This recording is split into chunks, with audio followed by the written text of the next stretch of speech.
ಒಂದೇ ಬಾಡಿ ಮೂರು ಮಕದಷ್ಟು ಒಂದು ನಂದಿ ಅಂದ್ರೆ ಈ ಕೆಳಗಿನ ಭಾಗವೆಲ್ಲ ಫೇಸ್ ಕಟ್ ಯಾವ ರೀತಿ ಕಾಣುತ್ತೆ ನೋಡಿ ನಿಮ್ಮ ಕಣ್ಣಿಗೆ ಹಸುವಿನ ಆಕಾರ ನಂದಿ ಆಕಾರ ಇಲ್ಲಿ ಶಿವಲಿಂಗ ಕರೆದು ತಾನೇ ಅಭಿಷೇಕ ಮಾಡ್ತಾ ಇತ್ತು. ಈ ದೇವಸ್ಥಾನ ಮುಂದೆ 60-70 ಅಡಿ ಮರದಿತ್ತು. ಛತ್ರಿ ಮರದವ್ರಿಗೆ ಈಕ್ವಲ್ ಆಗಿತ್ತು.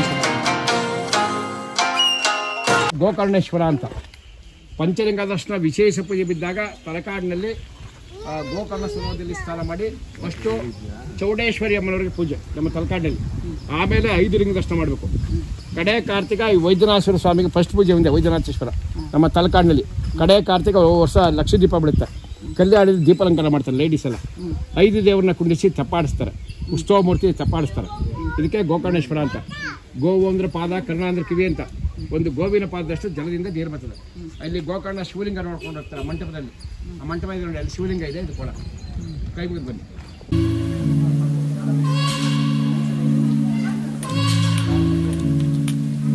ಕಾಲಭೈರೇಶ್ವರ ಸೂಪರೆಲ್ಲ ಒಟ್ಟಿಗೆ ಬಿಟ್ಬಿಡಿ, ಆ ಕಡೆ ಈ ಕಡೆ ಬಿಡಬೇಡಿ. ಸೂಪರ್ ಇರೋರು, ಸೂಪ್ ಇರೋರು. ದೇವಗಣ ಅದು ರಕ್ಷಗಣ. ನಂದಿ ಅಂದ್ರೆ ಈ ಕೆಳಗಿನ ಭಾಗವೆಲ್ಲ ಫೇಸ್ ಕಟ್ ಯಾವ ರೀತಿ ಕಾಣುತ್ತೆ ನೋಡಿ ನಿಮ್ಮ ಕಣ್ಣಿಗೆ ಹಸುವಿನ ಆಕಾರ ನಂದಿ ಆಕಾರ. ಇವೆರಡು ಕಣ್ಣು, ಮೂಗು, ಬಾಯಿ, ಹಣೆ ಇಷ್ಟು ಶಿವನ ಆಕಾರ ಕಾಣುತ್ತೆ. ನಂದಿ ಆಕಾರ. ಅವನ ಹೆಸರು ನಂದಿ, ಅವನ ಹೆಸರು ಮಹಾಕಾಳ. ಅವನಲ್ಲಿ ರಾಕ್ಷಗಣ, ಅವನಲ್ಲಿ ಕೋರೆಲಿದೆ, ಇವನಲ್ಲಿ ಕೋರೆಲಿದೆ. ಇವನ ಕಾಲಲ್ಲಿ ಕಡಗ ಉಂಟು, ಅವನ ಕಾಲದಲ್ಲಿ ಗೆಜ್ಜೆ ಉಂಟು. ಇವರಿಬ್ಬರು ಶಿವನಿಗೆ ದ್ವಾರಪಾಲಕ. ನಂದಿ ಮಹಾಕಾಳ. ವಿಷ್ಣು ಟೆಂಪಲ್ ಸ್ಥಾಪನೆ ಮಾಡಿರೋದು ಕೈಮುಗಳು. ಅದು ಉದ್ಭವ ಮೂರ್ತಿಗಳು ಗುಡಿ ಒಳಗಡೆ ಇರೋದು ಉದ್ಭವ ಮೂರ್ತಿಗಳು. ಇವೆಲ್ಲ ಸ್ಥಾಪನೆ ಮಾಡಿರೋದು. ಬೆಂಗಳೂರಿಗೆ ಹೋಗ್ತಾ ಇತ್ತು ಗ್ಲಾಸ್ಗೆ. ಊರಿನವರಿಗೆ ತಡೆಗಟ್ಟಿಸಿ ಕೋರ್ಟಿಂದ ಸ್ಟೇ ಆರ್ಡರ್ ತಂದು ಸ್ಟಾಪ್ ಮಾಡಿದ್ದಾರೆ. ಈಗ ಅವ್ರ ಅದ್ಬಸ್ಗೆ ಮುದ್ರೆ ಅವರು ಕಾಂಪೌಂಡ್ ಮಾಡ್ಕೊಂಡಿದ್ದಾರೆ. ಆ ಮರಳಿನ ಒಳಗಡೆ ಒಂದು ಹಳೆಯ ಮಂಟಪ ಸಿಕ್ಕಿದೆ. 3 ಶಿವಲಿಂಗ ಸಿಕ್ಕಿದೆ. ಒಂದು ಶಿವಲಿಂಗಕ್ಕೆ ಪೀಠ ಹೊಡೆದಿದೆ. ಸ್ಥಾಪನೆ ಮಾಡೋ ಶಿವಲಿಂಗ. ಇವೆಲ್ಲ ಉದ್ಭವ ಮೂರ್ತಿ ಶಿವಲಿಂಗ. ಮಕ್ಕಳಿಗೆ ದಕ್ಷಿಣಮೂರ್ತಿ, ಮಕ್ಕಳಿಗೆ ವಿದ್ಯಾಬುದ್ಧಿ ಕೊಡೋ ಸ್ವಾಮಿ ದಕ್ಷಿಣಮೂರ್ತಿ ಕೈ ಮುಗಿಸಿ. ಮಕ್ಕಳಿಗೆ ವಿದ್ಯಾಬುದ್ಧಿ ಕೊಡೋ ಸ್ವಾಮಿ ದಕ್ಷಿಣಮೂರ್ತಿ ಕೈ ಮುಗಿಸಿ. ಮಕ್ಕಳಿಗೆ ಪಾಪ ಬಾ. 2 ಹಾವಿನಿಂದ ರಂಗೋಲೆ ಬಿಟ್ಟಿರೋದು. ಜೋಡಿ ಸರ್ಪದ ರಂಗೋಲೆ. 5 ಲಿಂಗಗಳು. ಇವು ಉದ್ಭವ ಮೂರ್ತಿ ಶಿವಲಿಂಗಗಳು. ಸ್ಥಾಪನೆ ಮಾಡಿರೋ ಶಿವಲಿಂಗಗಳು ಇವು ಉದ್ಭವ ಮೂರ್ತಿಗಳು. ವೈದ್ಯನಾಥೇಶ್ವರ, ಪಾತಾಳೇಶ್ವರ, ಮರಳೇಶ್ವರ, ಅರ್ಕೇಶ್ವರ ಇವೆಲ್ಲ ಸ್ಥಾಪನೆ ಮಾಡಿರೋದು. ಅಂಗವಿಕಲಪರು, ವಯಸ್ಸಾದರು, ಮಳುಗುಡ್ಡೆ ಮೇಲೆ ಹತ್ತಕ್ಕಾಗ್ದವ್ರೆ ಈ 5 ಲಿಂಗನ ಕೈ ಹೋಗ್ತಾರೆ ಇಲ್ಲಿ. ಇದು ಉದ್ಭವ ಮೂರ್ತಿಗಳು. ಸ್ವಯಂ ಲಿಂಗ ಅದು ಸ್ಥಾಪನೆ ಮಾಡೋ ಶಿವಲಿಂಗ. 3 ಮಕದಷ್ಟು ಒಂದೇ ಬಾಡಿ 3 ಮಕದಷ್ಟು ನೋಡಿ. ಒಂದೇ ಬಾಡಿ 3 ಮಕದಷ್ಟು. ಒಂದು ಹಸು ಏನೋ ಬರ್ತಾರೆ ನೋಡ್ತಾ ಇದೆ. ಒಂದು ಹಸು ಶಿವನ ಲಿಂಗಕ್ಕೆ ಅಭಿಷೇಕ ಮಾಡ್ತಾರೆ ಹಾಲನ್ನ. ಒಂದು ಹಸು ಶಿವಲಿಂಗ ನಾಲಿಗೆಯಲ್ಲಿ ವಾಸ ಮಾಡ್ತಾ ಇತ್ತು. ತನ್ನ ಹಾಲನ್ನೇ ಕರೆದು ಅಭಿಷೇಕ ಮಾಡ್ತಾ ಇತ್ತು. ಯಡೂರು ಸಿದ್ಧಲಿಂಗೇಶ್ವರ ಸ್ವಾಮಿಗಳು ನೋಡಿರ್ಬೇಕು ನೀವು ತುಮಕೂರು ಕಡೆ. ಅಲ್ಲಿ ಉತ್ತುಕಾರನ ಕರೆದು ಕೊಡ್ತದೆ ಹಸು. ಇಲ್ಲಿ ಶಿವಲಿಂಗ ಕರೆದು ತಾನೇ ಅಭಿಷೇಕ ಮಾಡ್ತಾ ಇತ್ತು. ಆಂಜನೇಯ ಸ್ವಾಮಿಗೆ ಇಷ್ಟ ಮಾಡಿ. ವೀರ ಆಂಜನೇಯ ಸ್ವಾಮಿ, ಪೇಟೆ ಆಂಜನೇಯ ಸ್ವಾಮಿ, ಗಾಳಿ ಆಂಜನೇಯ ಸ್ವಾಮಿ. ಬೆಳಗಿನಾಗೆ ಹೇಳುವಾಗ ಸ್ವಾಮಿ ಮೊಬೈಲಲ್ಲಿ ಇದ್ದಿದ್ದಾನೆ ಬೇಡ್ರ ಕಣಪ್ಪ ಫಿಲಮಲ್ಲಿ. ಅದೇ ರೀತಿ ಕಮದಲ್ಲಿ ಕೆತ್ತನೆ ಮಾಡಿದ್ದಾರೆ. ಹುಷಾರ್, ಬಿ ಕೇರ್ಫುಲ್, ಪೈಪ್ ಇದೆ ನೋಡಿ. ಬೇಡ್ರ ಕಣಪ್ಪ ಫಿಲಮಲ್ಲಿ ತನ್ನ ಕಣ್ಣೆ ಕಿತ್ತು ಶಿವನ ಕೊಡ್ತಾರೆ ಹಾಕ್ಸ್ಬೋದು. ಅದೇ ರೀತಿ ಕಮದಲ್ಲಿ ಕೆತ್ತನೆ ಮಾಡಿದ್ದಾರೆ. ಇದು ಇವರು ಶಿವನ ವೈಫ್.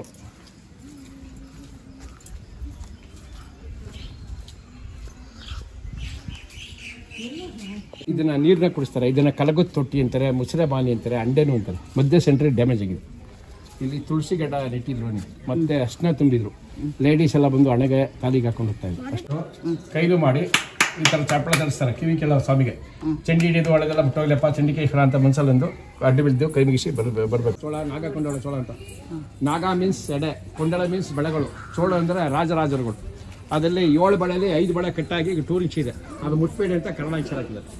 ಗಾಳಿ ಬಂದಾಗ ಶೇಕ್ ಆಗುತ್ತೆ. ಆ ಎಡೆಲ್ಲ ಒಂದು ಕಣ್ಣು ಮುಕ್ಕಾಬಿಟ್ಟಿದೆ. 1500 ವರ್ಷಗಳ ಓಲ್ಡ್ ಟೆಂಪಲ್. ಒಂದೇ ಕಲ್ಲಿಂದ ಆವಿಂದ ಬಳೆ ಮಾಡಿರೋದು ಇದು. ನಾಗ ಕೊಂಡಳ ಚೋಳ ಅಂತ. ನಾಗ ಮೀನ್ಸ್ ಎಡೆ, ಕೊಂಡಳ ಮೀನ್ಸ್ ಬೆಳೆಗಳು, ಚೋಳರು ಅಂದರೆ ರಾಜರಾಜರು. ಅದರಲ್ಲಿ 7 ಕೊಂಡದ ವಿಶೇಷವಾಗಿ ಮರಳು ಇನ್ನು ಯಾವ ರೀತಿ ಬಂತು ಅನ್ನೋದು ನೋಡಿದ್ದು ಒಂದು ಇತಿಹಾಸ.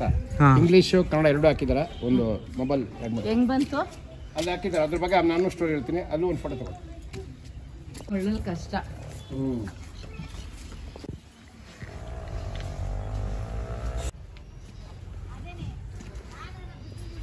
ಆ ಕಡೆ ಡ್ಯಾಮೇಜ್ ಆಗ್ಬಿಡ್ತು. ಮರಗಳು ಬಿದ್ದು ಬೇಕಾದಷ್ಟು ಅನುವಾದ ಆಗ್ಬಿಟ್ಟಿದೆ. ಈಗೆಲ್ಲ ಬಿದ್ದಿರೋದೆಲ್ಲ ಹೊಸಿ ಊರಿನವರೇ ತಗೋರ್ತಾರೆ ಅರ್ಧ. ಇನ್ನು ಬೇರೆ ದಪ್ಪದ ಮರಗಳು ತಗೋಗಿಲ್ಲ, ಫಾರೆಸ್ಟ್ ಆಫೀಸ್ಗೆ ಹಾಕೋತಾರೆ. ಇದೆಲ್ಲ ಫಾರೆಸ್ಟ್ ಡಿಪಾರ್ಟ್ಮೆಂಟ್, ಸ್ಯಾಂಡು ಟ್ರೀ. ಮತ್ತೆ ದೇವಸ್ಥಾನ ಮುಜರಾಯಿ ಡಿಪಾರ್ಟ್ಮೆಂಟ್, ಎರಡೂ ಕಮೆಂಟ್ ಆಗಿದೆ. ನೋಡಿ, ತಲಕಾಡಿನ ಮರಳು ಒಬ್ಬ ರಾಣಿ ಅಲಬೇಲಮ್ಮನ 1600 ಅಲಬೇಲಮ್ಮ ಒಬ್ಬ ರಾಣಿ ಮೈಸೂರು ಮಹಾರಾಜರಿಗೆ ಶಾಪ ಕೊಟ್ಟಿದ್ದಾರೆ. ಅವ್ರು ಶಾಪ ಕೊಟ್ಟಂತ ಕಾವೇರಿಯಿಂದ ಆಚೆ ಮಾಲಂಗಿ ಅಂತ ವಿಲೇಜ್ ಹಳ್ಳಿ ಕಾಣುತ್ತೆ. ಅದರ ನೇಮ್ ತಡಿ ಮಾಲಂಗಿ ಅಂತ. ಅದ್ರ ಪಕ್ಕದಲ್ಲಿ ರೈಟ್ ಸೈಡ್ ಮೊಂಡಿನ ದಡ ಇದೆ. ದಡದ ಕಡೆಗೆ ಸುಳಿ, ಮಡು ಅಂದ್ರೆ ಸುಳಿ ಅಂತ. ಅಲ್ಲೇ ಅಲಬೇಲಮ್ಮನ ಟೆಂಪಲ್ ಇದೆ. ಹಿಂದೆ ಅಲಬೇಲಮ್ಮ ತನ್ನ ತವ್ರ ಹತ್ರ ರಾಣಿಯಾಗಿರ್ತಾಳೆ. ಇಲ್ಲೊಂದು ಗಂಗರಾಜಧಾನಿ ಶಿಟೀತ್ ಕಾಲದಲ್ಲಿ ಒಬ್ಬ ಮಾರನಾಯಕ ಒಬ್ಬ ವ್ಯಕ್ತಿ ಪಾಳೆಗಾರನಾಗಿರ್ತಾನೆ. ಈ ಪಾಳೆಗಾರ ಹೋಗಿ ಶ್ರೀರಂಗಪಟ್ಟಣಕ್ಕೆ ಹೋಗಿ ಶ್ರೀರಂಗರಾಯನ ಚಿಕ್ಕ ಬಾಲಕರು ದೊಡ್ಡವನಾಗಿ ಮಾಡಿ ಅಲಬೇಲಮ್ಮನ ಕೊಟ್ಟು ಮದುವೆ ಮಾಡಿಸ್ತಾನೆ. ಆ ಸಮಯದಲ್ಲೇ ಒಂದು ಜಾತ್ರೆ ನಡೀತದೆ, ಎಲ್ಲಿ ಶ್ರೀರಂಗಪಟ್ಟಣದಲ್ಲಿ. ಆ ರಂಗನಾಯಕಿ ಎಂಬುವ ಜಾತ್ರೆ ಅಂತ. ರಂಗನಾಯಕಿ ಎಂಬುವ ಜಾತ್ರೆಗೂ ಚಾಮುಂಡೇಶ್ವರಿ ಪೂಜೆಗೂ ಈ ಅಲಬೇಲಮ್ಮ ರಾಣಿ ತನ್ನ ತವರೂರಿಂದ ಶುಕ್ರವಾರ ಮಂಗಳವಾರ ಚಿನ್ನಾಭರಣ ಕೊಟ್ಟು ಕಳಿಸ್ತಾಳೆ ಅಲಂಕಾರಕ್ಕೆ. ಮತ್ತೆ ವಾಪಸ್ ಇಸ್ಕೊತಾಳೆ. ಆ ಸಮಯದಲ್ಲೇ ಅಲಬೇಲಮ್ಮನ ಗಂಡನಿಗೆ ಬೆನ್ಪುಡಿ ರೋಗ ಅಂತ ಕಾಣಿಸ್ಕೊತಾಳೆ. ಅದು ಇಂಗ್ಲೀಷ್ನಲ್ಲಿ ಅದನ್ನ ಕ್ಯಾನ್ಸರ್ ರೋಗ ಅಂತ ಕರೀತಾರೆ. ಆ ರೋಗ ಬಂದು ಅಳ್ತಾ ಇರುವಾಗ ಶ್ರೀರಂಗಪಟ್ಟಣದ ಸೈನಿಕರು ಬಂದು ಇವಳಿಗೆ ವಿಷಯ ತಿಳಿಸ್ತಾರೆ. ವಿಷಯ ತಿಳಿದ ತಕ್ಷಣ ಇದೇ ಸೈನಿಕರು ಬಿಟ್ಟು ತನ್ನ ಗಂಡದ ಬರ್ಮಾಕೋತಾಳೆ ಶ್ರೀರಂಗಪಟ್ಟಣದಿಂದ ತಲಕಾಡಿಗೆ. ಇಲ್ಲೊಬ್ಬ ವೈದ್ಯ ಪಂಡಿತರು ಅವ್ರ ಹೆಸರು ಬಲಕ್ಕೆ ಪಂಚಾಂಗ ತೆಗೆದು ಶಾಸ್ತ್ರ ಹೇಳ್ತಾರೆ. ನೀನು ಇರೋ ಜಾಗದಲ್ಲಿ ಕಾವೇರಿ ಹರಿತಾ ಇದೆಯಲ್ಲ, ಅಲ್ಲಿ ಸ್ನಾನ ಮಾಡಿಸಿ ಶ್ರೀರಂಗರಾಯನಿಗೆ ಕಾಲೇ ಬೇರೆ ಬಿಟ್ಟು ನದಿ ತೀರದಲ್ಲೇ ತೀರೋಗ್ಬಿಡ್ತಾನೆ. ಈ ಸುದ್ದಿ ಮೈಸೂರು ಒಡೆಯರ್ಗೆ ಗೊತ್ತಾಗ್ಬಿಡ್ತದೆ. ಇದೇ ಒಂದು ಸಮಯ, ಇವಳಿಗೆ ಗಂಡ ಇಲ್ಲ, ಮಕ್ಕಳಿಲ್ಲ. ಈ ಒಡವೆಗಳನ್ನ ಕೃಷಿ ಕಿತ್ಕೊಂಡು ಇವಳ ಪತ್ರತೆ ಹೆಂಗೆ ಸಾಳು ಮಾಡ್ಬೇಕಂತ ಕೂತಿರ್ತಾರೆ. ಆ ಸಮಯದಲ್ಲಿ ಅಮ್ಮನಿಗೆ ವಿಷಯ ಎಲ್ಲ ಕಿವಿಗೆ ಬಿದ್ದುಬಿಡ್ತದೆ. ಇದ್ದಷ್ಟು ಅಮ್ಮನಿಗೆ ಸಿಟ್ಟು ಬಂದು ರೋಷ ಬಂದು ತನ್ನ ತವರು ಹತ್ರ ಓಟ ಹೊಡೆದ್ಬಿಡ್ತಾರೆ. ಕುದುರೆ ಎತ್ತಿ ಓಟ ಹೊಡುವಾಗ ಇವ್ರು ರಂಬಾಲ್ಸ್ಕೊಂಡೋಗಿ ಇವ್ರು ಮಾಲಂಗಿ ಸುತ್ತ ಅವಳ ಅಮ್ಮನ ಸೆರೆ ಹಿಡಿದ್ಬಿಡ್ತಾರೆ. ಅವಳ ತವರು ಹತ್ರ ಏನೇ ಮಾಡಿದ್ರಮ್ಮ ದಕ್ಕಲ್ಲ. ಸೈನಿಕನೇ ಚದುರಿಸ್ಬಿಟ್ಟು ತನ್ನ ತವರು ಮಾಲಂಗಿ ಎತ್ತರವಾದ ದಡದ ಮೇಲೆ ನಿಂತ್ಕೊಂಡು ಮಿಕ್ಕಿದ ಒಡವೆಗಳೆಲ್ಲ ಗಂಟು ಹಾಕೊಂಡು ಆ ಜಾಗದಲ್ಲಿ 3 ಶಾಪವನ್ನು ಕೊಡ್ತಾರೆ. 1ನೇ ಶಾಪ ತಲಕಾಡು ಮರಳಾಗ್ಲಿ ಅಂತ, ನನ್ನ ಅಟ್ಟಿಸಂದ ಸೈನಿಕರೆಲ್ಲ ಒಳದಾಟಿ ಬರಬಾರ್ದು ಅಂತ. ಒಂದು ಗಂಗರಾಜಧಾನಿ ಇಷ್ಟಿನೂ ಕವರ ಮುಚ್ಚೋಗುತ್ತೆ, 101 ದೇವಾಲಯಗಳು ಮುಚ್ಚೋಗುತ್ತೆ, ಮತ್ತೆ ಸೈನಿಕರು ಮಳ ಮುಚ್ಚೋಗ್ತಾರೆ. ಅದು 1ನೇ ಶಾಪ ತಲಕಾಡು ಮರಳಾಗ್ಲಿ ಅಂತ. 2ನೇ ಶಾಪ ಮಾಲಂಗಿ ಮಡುವಾಗ್ಲಿ ಅಂತ. ಮಾಲಂಗಿ ಅನ್ನೋದು ಅವ್ರ ತವರೂರು, ಮಡು ಅಂದ್ರೆ ಸುಳಿ ಅಂತ. ತಲಕಾಡಿಗೆ 3 ಶಾಪ ಕೊಟ್ಟು ತನ್ನ ಒಡವೆಗಳನ್ನ ದಿಗ್ ಬೀಸಾಡಿ ತಾನು ಆತ್ಮಹತ್ಯೆ ಮಾಡ್ಕೊಂಡ್ರ ಜಾಕೆ ಮಾಲಂಗಿ ಮಡುವಾಗಲಿ ಅಂತ. ಈಗಲೂ ಅವ್ಳು ಬಿದ್ದಂಥ ಜಾಗಲಿ ವಾಲ್ ಫುಲ್ ಸುಳಿ ಸಿಗುತ್ತೆ. ಮಾಲಂಗಿ ಅಂತ ಬೆಲೆ ಜಲ್ಲಿ ಕಾಣುತ್ತೆ, ಮಣ್ಣಿನ ದಡ ಕಾಣುತ್ತೆ, ಅಲಬೇಲಮ್ಮನ ಟೆಂಪಲ್ ಕಾಣುತ್ತೆ. ಅದಕ್ಕೆ ಈಗಲೂ ನದಿಗೆ ಹೋದಾಗ ನೋಡಿ ಇಲ್ಲಿ ನದಿ ಹತ್ರ. ಅದಕ್ಕೆ 2ನೇ ಶಾಪ ಮಾಲಂಗಿ ಮಡುವಾಗಲಿ ಅಂತ, 1ನೇ ಶಾಪ ತಲಕಾಡು ಮಳ್ಳಾಗಿ ಅಂತ. 3ನೇ ಶಾಪ ಯಾರಿಂದ ಬಂದು ಮೈಸೂರು ದೊರೆಗಳಿಂದ ಅವನ ಮಕ್ಕಳಾಗ್ದಿಲ್ಲ ಅಂತ ಶಾಪ ಕೊಟ್ಟಿದ್ದಕ್ಕೆ ತಲಕಾಡಿನ ಒಂದು ಗಂಗರಾಜಧಾನಿ ಸಿಟಿನೇ ಕವರ ಮುಚ್ಚೋಗಿ ಅವ್ರ ಶಾಪದಿಂದ 500 ಎಕರೆ ಮಳೆ ಬಂದಿರೋದು. ಈಗಲೂ ಅವ್ರ ವಂಶಕ್ಕೆ ಒಂದು ತಲೆಗಿದ್ದರೆ ಹಿಂದಿನ ತಲೆಗಿಲ್ಲ ಮಕ್ಕಳು. ಅಕ್ಕನ ಮಕ್ಕಳು, ತಂಗ ಮಕ್ಕಳು ಸಾಕಬೇಕು. ಸ್ವಂತ ಮಕ್ಕಳು ಯಾವುದೇ ಕಾರಣಕ್ಕೂ ಆಗಲ್ಲ. ಈ ಮಳೆಲ್ಲ ಬೆಂಗಳೂರಿಗೆ ಹೋಗ್ತಾ ಇತ್ತು. ಊರಿನವರೆಲ್ಲ ಸಾರ್ವಜನಿಕರೆಲ್ಲ ಸೇರಿ DC ಸಾಹೇಬರಿಗೆ, ಜಿಲ್ಲಾಧಿಕಾರಿಗಳಿಗೆಲ್ಲ ಕಂಪ್ಲೇಂಟ್ ಮಾಡಿದ್ರು. ಇದು ಡಿಸ್ಟಿಕ್ ಮೈಸೂರು, ತಲಕಾಡು ನರಸೀಪುರ, ತಲಕಾಡು ಹೋಬಳಿ. ಇದು ಅವ್ರಿಗೆ ಕಂಪ್ಲೇಂಟ್ ಮಾಡಿದ್ರೆ ಇಲ್ಲಿ ಬಂದು ಪ್ಲಾಟಿಂಗ್ ಇನ್ಸ್ಟ್ರಕ್ಷನ್ ಮಾಡಿದ್ರು. ಆವಾಗ ಕೋರ್ಟಿಂದ ಸ್ಟೇ ಆರ್ಡರ್ ತಂದ್ಬಿಡಿ ಅಂದರು. ತಂದಮೇಲೆ ಇವಾಗ 4 ಕೂಡ ನೋಟಿಸ್ ಪಡ್ ಹಾಕಿದ್ದಾರೆ. ಇಲ್ಲಿ ಫಾರೆಸ್ಟ್ ಚೆಕ್ ಪೋಸ್ಟ್ ಇದೆ. ಯಾವುದೇ ಲಾರಿಗಳು ಹೋದ್ರು ಚೆಕ್ ಪೋಸ್ಟಲ್ಲಿ ಚೆಕ್ ಮಾಡಿ ಬಿಡೋದು. ಏನಾದ್ರು ಸಿಕ್ಕಾಕತ್ತ ಸೀಜ್ ಮಾಡಿಬಿಡ್ತಾರೆ. ಇವಾಗ ಮರಳು ಸಾಗಾಣಿಕೆ ಇಲ್ಲ, ನೀವು ಹೊರಗಡೆ ಇಲ್ಲ. ಇದು ನೈಸು, ನದಿ ಹತ್ರದ ರಫ್ ಆಗಿದೆ. ಅದು ಸಿಮೆಂಟ್ಗಾಗುತ್ತೆ. ಇದು ಗ್ಲಾಸು. ಇಲ್ಲಿ ಹೊಂಗೆ ಮರಗಳೆಲ್ಲ ಟೆಂಡರ್ ಮಾಡ್ತಾರೆ. ಕ್ಯಾಸಿನೆಟ್ ಮರಗಳಿವೆ, ಗೋಡಿಮೆ ಮರಗಳು. ಶರೀರದ ಮಚ್ಚಗಳು, ಗುಳುಗಳಿದ್ರೆ ಶಿವನಿಗೆ ದೀಪ ಹಚ್ತಾರೆ, ತೆಂಗಿನಕಾಯಿ ಕೊಟ್ಟು ಪೂಜೆ ಮಾಡ್ತಾರೆ. ಮತ್ತೆ ಅಲ್ಲಿ ಧೂಪನೂ ಹಾಕ್ತಾರೆ, ಬಿಲ್ಪತ್ರನೂ ಹಾಕ್ತಾರೆ. ಅಲ್ಲಿಗೆ ನಾಗದೋಷ ಪರಿಹಾರದಿಗೆ. ಅದಕ್ಕೆ ಪಾತಾಳೇಶ್ವರ ಅಂತ ಹೆಸರು ಬಂದಿದೆ. ಮತ್ತೆ ಈ ದೇವಸ್ಥಾನ ಮಳೆ ತೆಗೆಯುವಾಗ ಶಿವಲಿಂಗ ಸಿಕ್ಕಿದೆ 3-4 ಎಡಗಡೆ ಇಟ್ಟಿದ್ದಾರೆ. ಉದ್ಭವ ಮೂರ್ತಿ ಹೆಸರು ಪಾತಾಳೇಶ್ವರ. ನೋಡ್ಕೊಂಡು ಕೈ ಮುಂದೆ ಬನ್ನಿ, ಲೆಫ್ಟಿಂದ ಹೋಗಿ ರೈಟಿಗೆ ಬನ್ನಿ. ಮುಂದಿನ ದೇವಸ್ಥಾನಗಳು ಅಲ್ಲೆಲ್ಲ ಇತಿಹಾಸ ಹೇಳ್ಕೊಂಡು ನಿಮ್ಮ ಕಾರ ಹತ್ರ ಹೋಗ್ತೀವಿ. ನೋಡಿ, ಇದೆಲ್ಲ ಇಲ್ಲೂ ಮರ ಬಿದ್ದಿದೆ, ಅಲ್ಲೂ ಮರ ಬಿದ್ದಿದೆ. ಫುಲ್ಲು 3-4 ಇವಾಗ 1 ತಿಂಗಳ ಮೇಲೆ ಆಗುತ್ತೆ. ನೀನು ಮಾತ್ರ ಇದೆಲ್ಲ ಪಾಪ ಕುಸ್ತೋಗೈತೆ ಚಾವಣಿ. ಇದೆಲ್ಲ ಸರ್ಪದೋಷ, ನಾಗದೋಷದ್ದು ಪರಿಹಾರ ಆಗುತ್ತೆ. ಪೂಜೆ ಮಾಡಿಸಿ ದೀಪ ಹಚ್ಚಿ ಪೂಜೆ ಮಾಡಿಸಿ.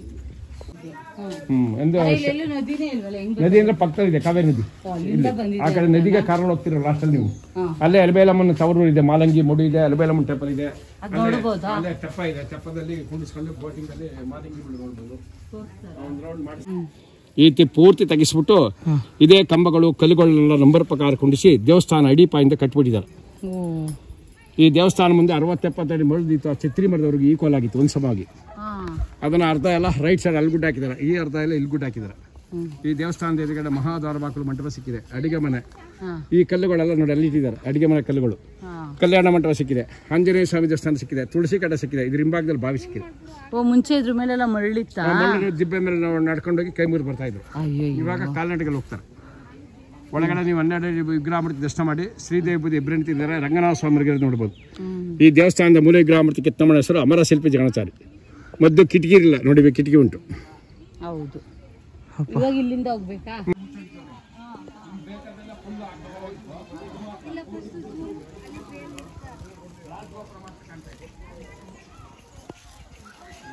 ಜಾಲ ಆಡಿಸ್ತಾರೆ, ಮ್ಯಾಗ್ನೆ ಆಡ್ತಾರೆ, ಎತ್ಕೊಂಡ್ಬಂದ್ಬಿಡ್ತಾರೆ. ಹಳೆ ಬಾವಿನ ಹೊಸ್ತಾಗಿ ಮಾಡಿದ್ರು. ಈಗ ರಾಟ ಯಾಕೆ ಸೈತಾರೆ, ಹಿಂದೆ ನಿಂತ್ಕೊಂಡು ಸೈತಾ ಇಲ್ಲ. ಇಲ್ಲ ಹೊಸದು, ಹೊಸ ಕಳ್ಸ ಮುಂಚೆ ಇದ್ದಿತ್ತು ಹೊಟ್ಟೋಯ್ತು. ಅಲ್ಲಿ ಇಟ್ಟಿದ್ದಾರೆ, ಸಿಕ್ಕಿದೆ. ಅದನ್ನೆಲ್ಲ ಕಾರ್ ಡಿಕ್ಕಿಗೆ ಹಾಕೊಂಡು ಹೋಗ್ತಾರೆ. ಇಲ್ಲಿ ಸಿಗುತ್ತಾ? ಸಿಗುತ್ತೆ. ನೀವು ಅಲ್ಲಿ ಸಂಶೋಧನೆ ಮಾಡ್ತಾರೆ. ಇದೆಲ್ಲ ಗಂಗಾ ರಾಜಧಾನಿ ಸಿಟಿ ಮುಳುಗೋಗಿರೋದು. ಅದ್ರಲ್ಲಿ ಏನೇನು ಸಿಗುತ್ತೆ ಅದನ್ನ ತಗೊಂಡೋಗಿ ಪ್ಯಾಲೇಸ್ ಇರ್ತಾರೆ. ಗಂಗರದು ರಾಜಧಾನಿ ತಾನೆ ಸಿಟಿ, ಇದು ಕ್ಯಾಪಿಟಲ್ ಸಿಟಿ. ಮುಂಚೆ ಇದು ರಾಜಧಾನಿ ಆಗಿತ್ತು. ರಾಜಧಾನಿ ಅದು ಮುಳುಗೋಗಿರೋದು ಇವಾಗ. ಮುಳುಗೋಯ್ದು ಮರಳು ಬಂದ್ಬಿಟ್ಟಿರೋದು. ಇದು ಗಂಗರಾದ್ಮೇಲೆ ತಿರ್ಗಾ ಚೋಳರು ಬೇರೆ ಆಳಿದಾರಲ್ಲ, ಗಂಗರು, ಚೋಳರು, ಹೊಯ್ಸಳರು, ಆಮೇಲೆ ಮೈಸೂರು ಮಹಾರಾಜರು. ಎಷ್ಟು ಸಂಸ್ಥಾನಗಳು ಬಂದಿದೆ. ಈಗಿನ ಕಾಲದವ್ರಿಗೆ ನೋಡಿ, ಅವ್ರವ್ರ ಆಸ್ತಿ ಎಲ್ಲಿದೆ ಅನ್ನೋದು ಅವ್ರಿಗೆ ಗೊತ್ತಿಲ್ಲ. ಈಗಿನ ಕಾಲದವ್ರಿಗೆ ಮೈಸೂರು ಅರಮನೆಯಲ್ಲಿ ಈಗ ಹೊಸ ಬರ್ಬಿಟ್ಟಿದ್ರು ನೋಡಿ, ಹಳಬರು ಗೊತ್ತು, ಅವ್ರ ಆಸ್ತಿ ಎಲ್ಲೆಲ್ಲಿ ಇದೆ ಅವ್ರಿಗೆ ಗೊತ್ತಿಲ್ಲ. ಇದ್ರಲ್ಲೂ ಮೈಸೂರು ಮಹಾರಾಜರದ್ದು ಇರುತ್ತೆ ಅಲ್ವಾ? ಇರುತ್ತೆ ಅಂದ್ರೆ ಅವ್ರ ಮ್ಯಾಪಲ್ಲಿ ಇರ್ತದೆ. ಮ್ಯಾಪಲ್ಲಿ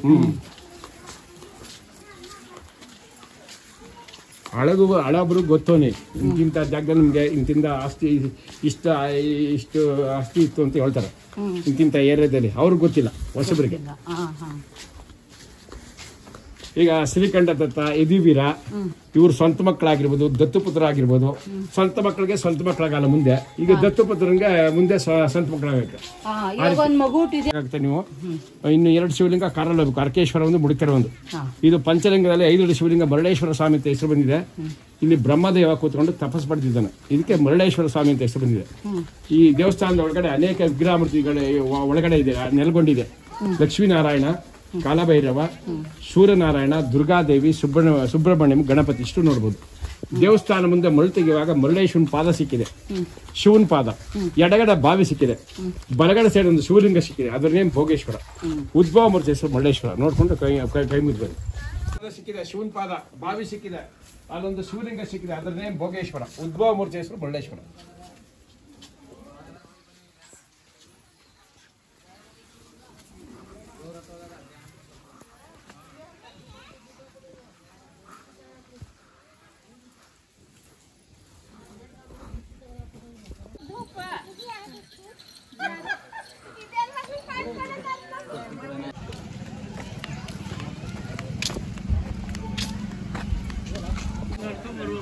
ಈ ದೇವಸ್ಥಾನದ ಇತಿಹಾಸ ಡೀಟೇಲ್ ಆನ್ಸರ್ ಫೋಟೋ ತಗೊಳ್ಳಿ,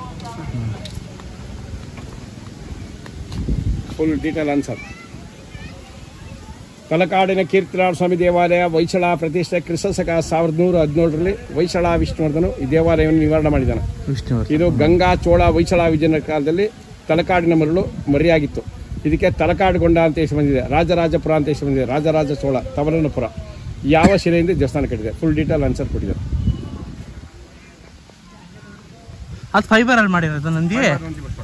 ಅದು ಗೋಪಾಲದ ಕಳಸ ನೋಡಿ, ಅದೇ ಗೋಪುರ, ರಾಜಗೋಪುರ ಕಳಸ. ಇದು ಕಿತ್ತಿಟ್ಬಿಟ್ಟವ್ರೆ, ಅಟ್ಲೀಸ್ಟ್ ಅದು ಏನಾರು ಇಡ್ಬೇಕು ಒಂದ್ ಕಡೆ. ಸೈಡಲ್ಲಿ ಇಟ್ಟಿದ್ದಾರೆ. ಇದು ಎಲ್ಲ ಮರಳಲ್ಲಿ ಮುಚ್ಚೋಗ್ಬಿಟ್ಟಿತ್ತಾ? ಇದೆಲ್ಲ ಫುಲ್ಲು ಇದು ಸ್ಯಾಂಡ್ ಮರಳು ಒಂದ್ಸಮ ಆಗ್ತಾನೆ. ನಾವೇನಾರು ಅಕಸ್ಮಾತ್ ಆ ದೇವಸ್ಥಾನಕ್ಕೆ ಹೋಗಿ ಹಿಂಗೆ ಇಳ್ಕೊಂಡ್ ಬರ್ಬೋದಿತ್ತು. ಮುಳುಗುಡ್ಡ ಮೇಲೆ ಹತ್ತಿ ಹೋಗ್ತಾ ಇದ್ರು. ಅಲ್ಲಪ್ಪ, ಇವಾಗ ನಾವು ಅಲ್ಲೊಂದು ದೇವಸ್ಥಾನ ನೋಡ್. ಈ ಮರಳಿನ ರಾಶಿಗೆ ನೋಡಕ್ ಚೆನ್ನಾಗಿತ್ತು ಅವಾಗ ಒಂದ್ಸಮ ಇದ್ದಾಗ. ಎಲ್ಲಿ ಹೋಗಿತ್ತು? ಒಂದ್ಸಮ ಹೋಯ್ತು, ನೀವು ಈಕ್ವಲ್ ಆಗಿತ್ತು. ಟೆಂಪಲ್ಗೆ ಹಿಂಗ್ ಹೋಗ್ತಾ ಇದ್ರು, ಮರ ಬಳ್ಳಿ ದಿಬ್ಬೆ ಮೇಲೆ ನಡ್ಕೊಂಡು ಹೋಗ್ತಾ ಇದ್ರು. ಅಲ್ಲೋಗಿ ಇಳಿತಾ ಇದ್ರಾ? ಇದೆಲ್ಲ ಇರದೇ ಇರಲಿಲ್ಲ. ಬಾಕ್ಲು ಮಂಟಪ ಫುಲ್ ಡ್ಯಾಮೇಜ್ ಆಗ್ಬಿಟ್ಟಿತ್ತು. ಇಷ್ಟು ಹಳ್ಳ ಇದೆ, ಇಷ್ಟು ಮುಚ್ಚಿತ್ತ ಮರಳು. ಸೈಡೆಲ್ಲ ಕಾಂಪೌಂಡ್ ಮಾಡಿದ್ದಾರೆ, ಇನ್ನು ಈ ಸೈಡ್ ಮಾಡಿಲ್ಲ. ಅದಕ್ಕಿನ್ನೂ ಬಜೆಟ್ ಸ್ಯಾಂಕ್ಷನ್ ಆಗಿದೆ. ಇದು ತಮಿಳಲ್ಲಿ ಪೆರಮಾಳ ದೇವಸ್ಥಾನ ಅಂತಾರೆ, ಕನ್ನಡದಲ್ಲಿ ವಿಷ್ಣು ಟೆಂಪಲ್. ಪಕ್ಕದಲ್ಲಿ ಆಂಜನೇಯ ಸ್ವಾಮಿ, ವೀರ ಆಂಜನೇಯ ಸ್ವಾಮಿ. ಇದು ಲಾಸ್ಟಲ್ಲಿ ನೋಡ್ತೀವಿ.